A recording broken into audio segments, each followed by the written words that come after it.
We made our way to the reception hall, eager for the festivities of the ceremony. However, our excitement was dampened by an unforeseen issue. There was a seat reserved for my husband, but none for me. I searched fruitlessly, growing increasingly perplexed until Mary approached me. "What's wrong?" she asked, her expression half amused. "Mary, you've arrived at just the right moment. There's no seat for me somehow," I replied, frustration evident in my voice. Mary's smile widened slightly as she responded, "Somehow?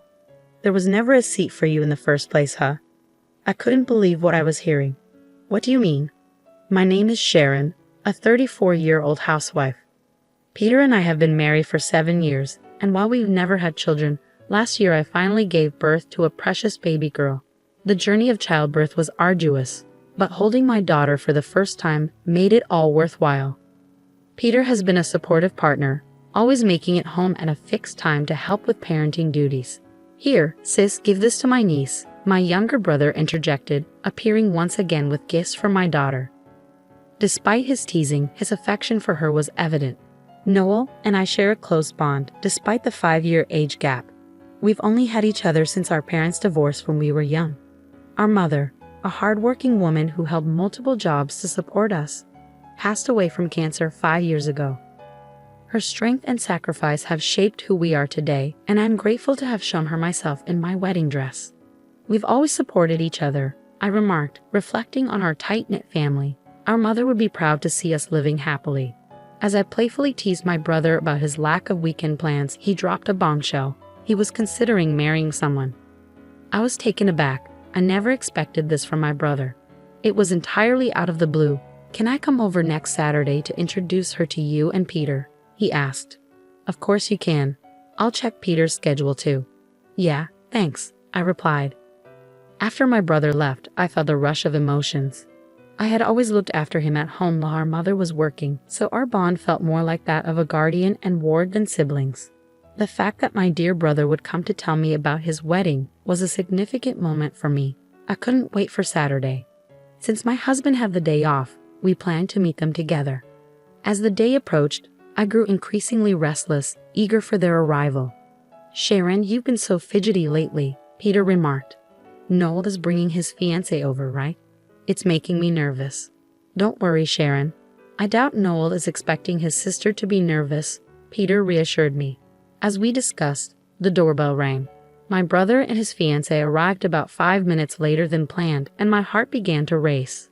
Opening the door, I was greeted by a beautiful woman standing beside my brother. "Hey sis, welcome. Why are you so nervous?" my brother asked. "Who, me? I'm not nervous," I replied unconvincingly. As we exchanged pleasantries, I couldn't help but notice the warmth in Mary's greeting as she introduced herself. "Nice to meet you. I'm Mary." "I'm Sharon, Noel's sister," I replied, trying to mask my nerves with a smile. I ushered them into the living room where my husband awaited. He gave them a quick once-over before offering to make tea. "Oh, we brought some sweets. Let's all have some," Mary suggested. "Thank you," I replied, accepting the offer to prepare tea together. Once everything was ready, we settled at the dining table and engaged in conversation. Mary, poised and beautiful like myself, appeared slightly nervous, glancing around the room. "So where did you two meet?" I inquired. "We met through work." Mary was working as a receptionist at a client's office where I was involved in negotiations. My brother explained, a hint of bashfulness in his tone. "Not only managing negotiations, but also bringing a fiancé." "Good work, Peter," my husband chimed in, lightening the mood. My brother laughed along, and Mary joined in, easing the tension. "How old are you, Mary?" I asked. "I turned 24 this year," she replied. "Ah, so she's 5 years younger than Noel, which means she's a full decade younger than me," I noted. "Are you planning on continuing to work after getting married?" "No, I'm going to quit. I don't need to work that much. Noel works at a major company and my family is quite wealthy," Mary explained, her true colors starting to emerge. "You're not working currently, are you?" I asked. "No, I quit after giving birth to my daughter, but I was with the company for about 15 years, I explained. "Wait, 15 years? How old are you now?" Mary's tone shifted, her expression hardening. "I'm 34, I replied. "Oh, a high school graduate," Mary said, sounding condescending. Before I could respond, my brother jumped in, defending me. Sharon started working right after high school. We were poor, so Sharon sacrificed everything for me. Don't look down on her. I wasn't intending to look down on her. I was simply taken aback because I've never encountered someone like that before. However, my brother's defense created an awkward atmosphere. I swiftly tried to diffuse the tension by acknowledging that it must be unusual for Mary. Mary chimed in, saying, "Yes, exactly. I didn't mean it in a bad way. I was just surprised." Noel seemed to accept this and replied, "Oh, okay, as long as that's the case." To change the subject, I asked Mary about her father's profession. "My dad is the editor-in-chief of a publishing company called Double X," Mary proudly stated. I couldn't help but notice something, but I decided not to bring it up to avoid another awkward reaction from Mary. Instead, I chose to let it pass for now. Mary appeared to take great pride in her father's success, and she boasted about it with a gleam in her eye. It almost seemed as if her happiness bordered on smugness, and I couldn't shake the feeling that her nose had grown a few inches longer since she first arrived at our house. And with that, the meeting to announce my brother's engagement came to a close. After bidding farewell to Noel and Mary, I collapsed onto the sofa, feeling utterly drained. "I'm exhausted," I sighed. "You did well. I'll make some coffee," my husband offered, gently cradling our daughter in his arms. "Thank you.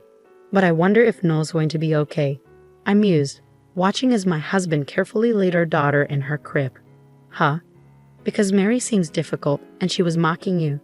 he asked, concern evident in his voice.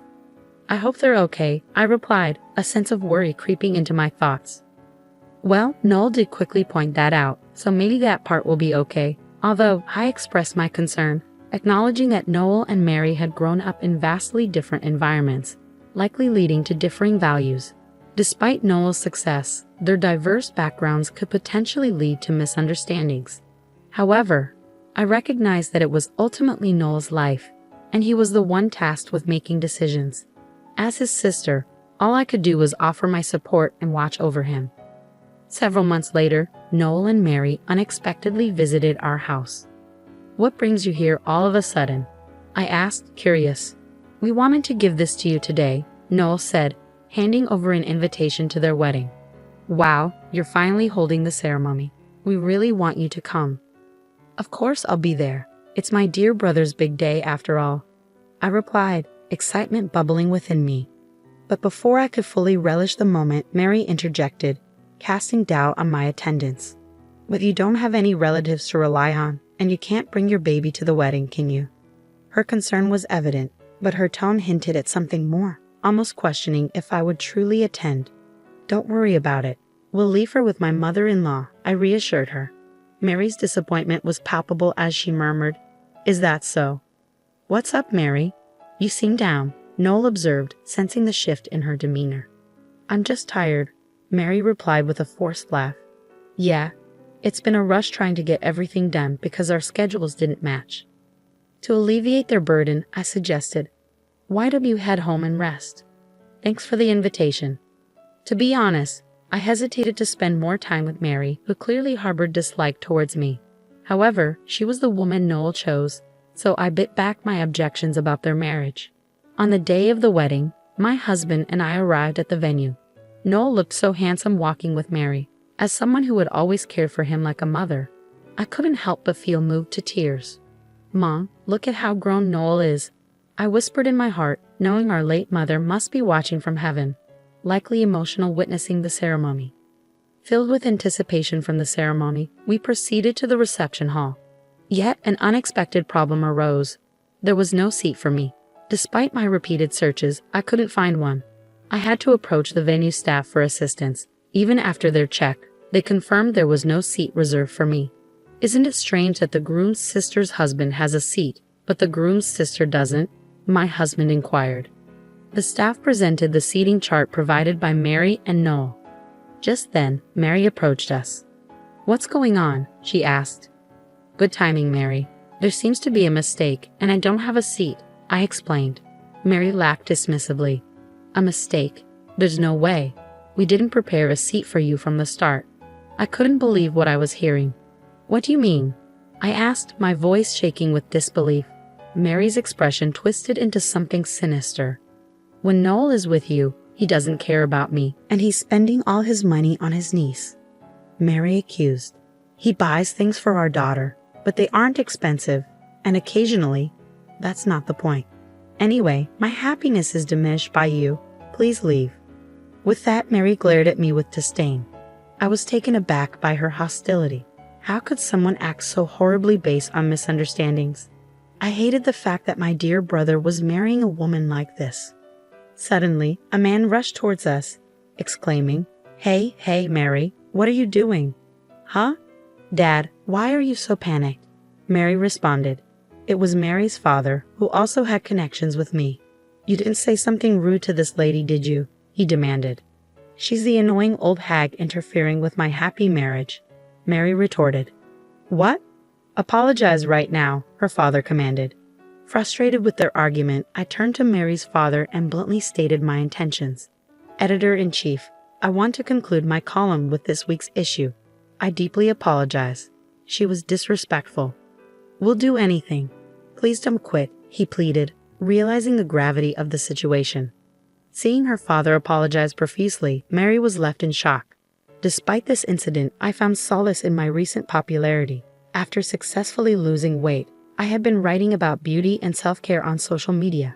My posts about post-maternity self-care had garnered attention, making me quite popular. I earned a decent income by writing articles for a magazine where he served as the chief editor. Thankfully, my continuous contributions had significantly boosted the magazine's sales.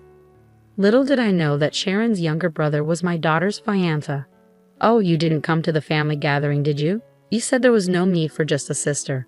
"I deeply apologize if I had known it was you, Sharon," Mary's father stammered, visibly embarrassed. "Your words only serve to emphasize your poor character," I retorted, silencing him with my firm response. Mary's father could only stand there, speechless. "Anyway, I'd like to formally discuss my column with your company later." "Goodbye," I declared, swiftly leaving the venue. My husband followed suit, insisting that if I wasn't attending, neither was he. Suddenly, my brother Noel rushed over, questioning why we were leaving. I explained everything to him, and his expression turned incredulous. "What? That can't be. When I was at home, I saw a seating chart with Mary and your names on it," Noel recounted.